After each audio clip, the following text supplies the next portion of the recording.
ইয়াসমিন বুক ভরা স্বপ্ন নিয়ে সে ঢাকা শহরে এসেছিলেন পড়াশোনা করবেন বলে। কারণ পড়াশোনা করার টাকা ইয়াসমিন সেটা জোগাড় করতে পারছিলেন না। তার বাবা ছিল দিনমজুর, পরিবার ছিল হতদরিদ্র।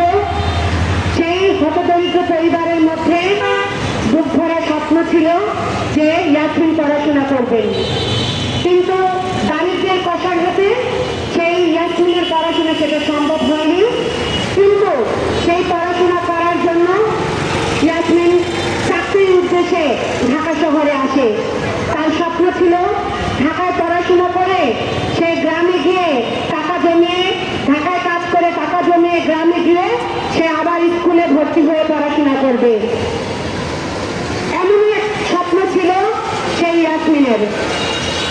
সে ঢাকার গৃহ পরিচারিকার কাজ করতেন, সেখানে নানানভাবেও সেই যেই বাসায় কাজ করতেন সেখানে নির্যাতনের শিকার হয়েছেন, নিপীড়নের শিকার হয়েছেন। সে তার বাড়িতে যাবে তার মায়ের সাথে দেখা করতে।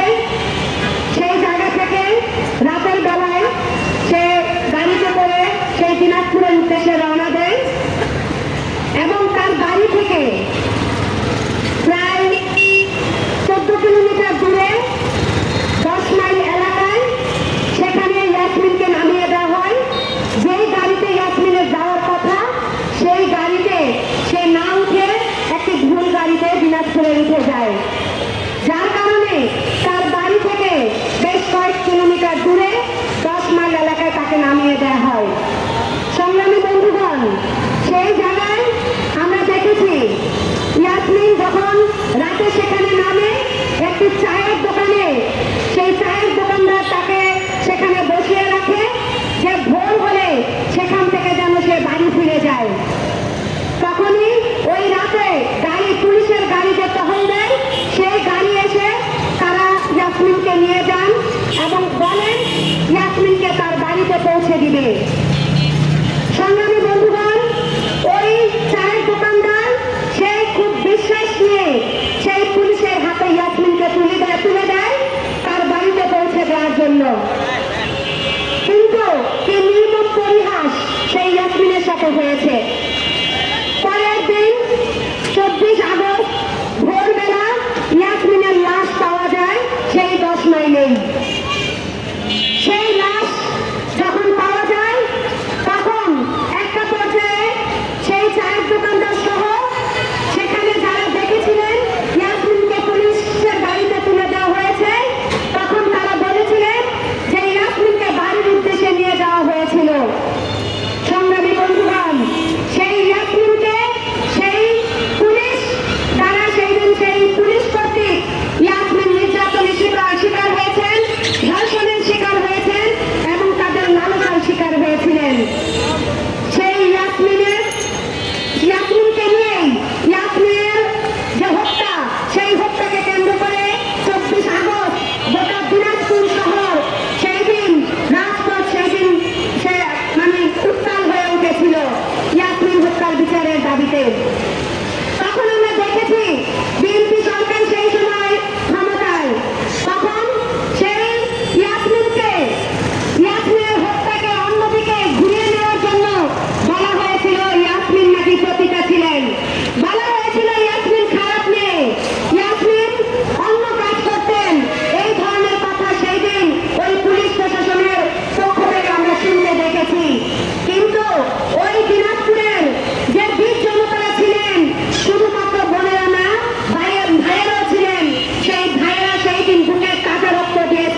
রাস্তায় যখন মানুষ নেমেছিল। সংগ্রামী বন্ধুগণ, সেই ইয়াসমিন হত্যার আজকে 31 বছর পূর্ণ হলো। আমরা বলতে চাই 31 বছর পরে এসেও আমাদের সমাজের, আমাদের দেশের নারীরা কি কোথাও নিরাপদ? আমাদের স্কুল পড়ুয়া একজন মেয়ে, শিশু থেকে বৃদ্ধ পর্যন্ত একজন নারী কোথাও আসলে নিরাপদ না। সে ঘরে কি, বাহিরে কি, স্কুলে কি, গাড়িতে কি, গণপরিবহনে, সকল ক্ষেত্রে নারীরা নিপীড়নের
নিশ্চিত করতে হবে এবং নারীর যে গৃহস্থলী কাজের আর্থিক মূল্য, সেই আর্থিক মূল্য জিডিপিতে অন্তর্ভুক্ত করতে হবে। তাহলেই নারীর যে মর্যাদা, সেই মর্যাদা থেকে প্রতিষ্ঠিত হবে। সংগ্রামী বন্ধুগণ, অন্যদিকে বলতে চাই, আজকে এই যে নারীদের যে সংকট সমস্যা, সেই সমস্যা আজকে শুধুমাত্র নারীর একার বিষয় নয়। এই নারীর সংকটের পাশাপাশি সেক্ষেত্রে আমরা বলতে চাই এইটি আজকে আমাদের পুরুষ ভাইদের বিষয়। কারণ যেই মেয়েটি আজকে স্কুলে যাচ্ছে, যেই বাসে উঠছে, সে তো কারো না কারো সন্তান। তাই আজকে আমরা বলতে চাই, ইয়াসমিন দিবসের দিন দাঁড়িয়ে বলতে চাই, সেই দিন ইয়াসমিন হত্যার বিচারের দাবিতে ভাইয়েরা জীবন দিয়েছিল, কাঁধে কাঁধ মিলিয়েছিল সেই হত্যার রায় পাওয়ার জন্য। তাই আমরা বলতে চাই, এই নারীদের মর্যাদা প্রতিষ্ঠার জন্য তাই নারী পুরুষের সম্মিলিত প্রচেষ্টা দরকার।